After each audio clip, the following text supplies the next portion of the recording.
All I'm gonna say is the tank is empty. But here we are. Tori and Jonathan, I like to help people tell their stories, and this is TJ Talks, the podcast. I'm going to be 100% honest with y'all and say that I have little to nothing in the tank at the moment. And that's not a bad thing.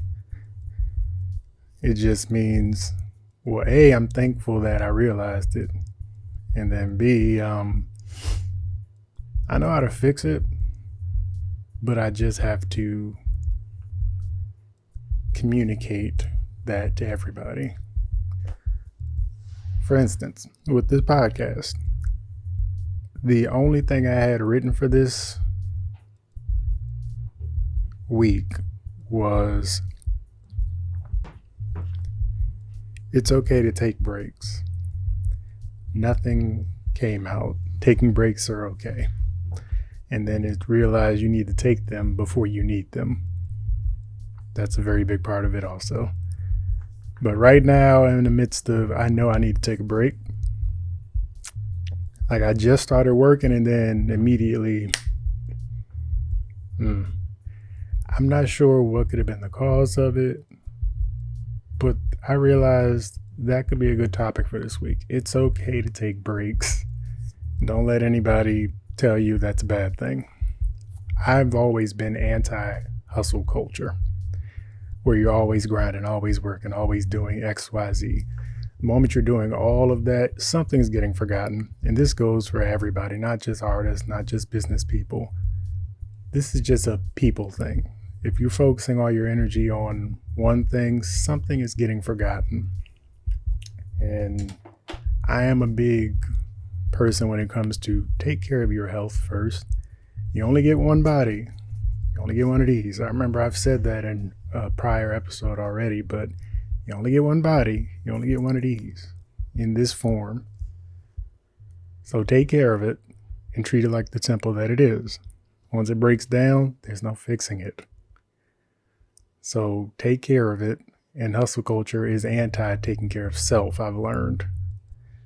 Well, outside of the monetary sense, but for the most part, hustle culture means do it while you're living, keep it moving. If you still have the energy to do X, Y, Z, go and do it. I've always been anti-hustle culture. You always hustling. Stop and smell the roses while you can still smell them. But with that said, I did not write anything for this week, so I'm only going to talk about two things, and then I'll see y'all in next week. Two things.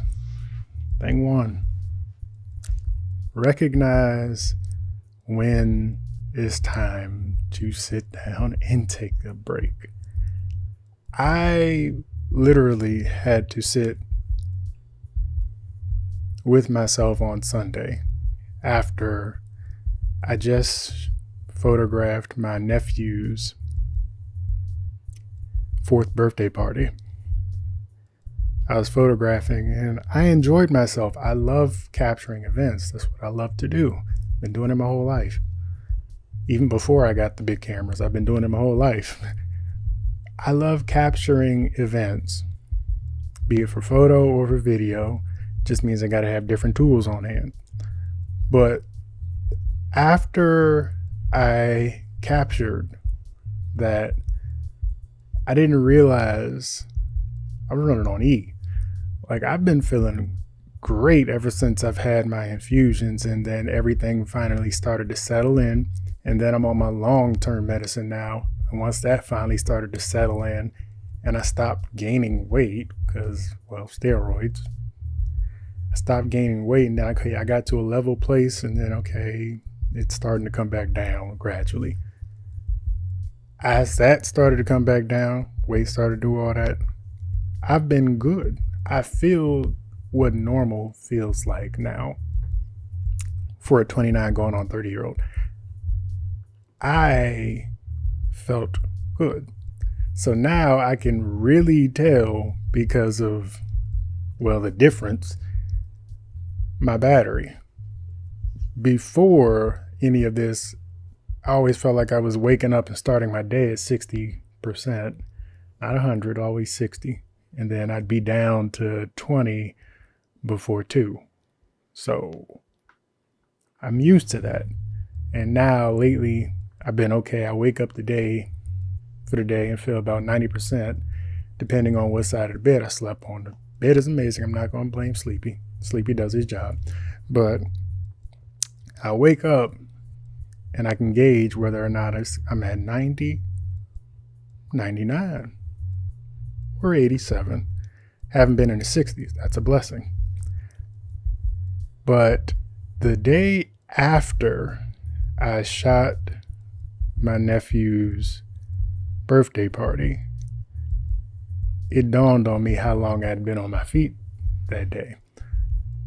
The birthday party wasn't until 3:30. But we were setting up, and I was helping the family set up the yard for said birthday party. Everybody was getting together to start doing what they had to do around 8. My body woke me up at 4.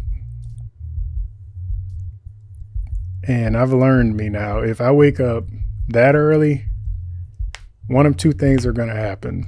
Either I'm not going to be able to get back to sleep, or I'll only be able to get back to sleep for 1 more hour. I got back to sleep for 3 more hours. Some people say, well, that's a good thing. In my sense, it's a bad thing, because that can mess up my battery and give me a false number.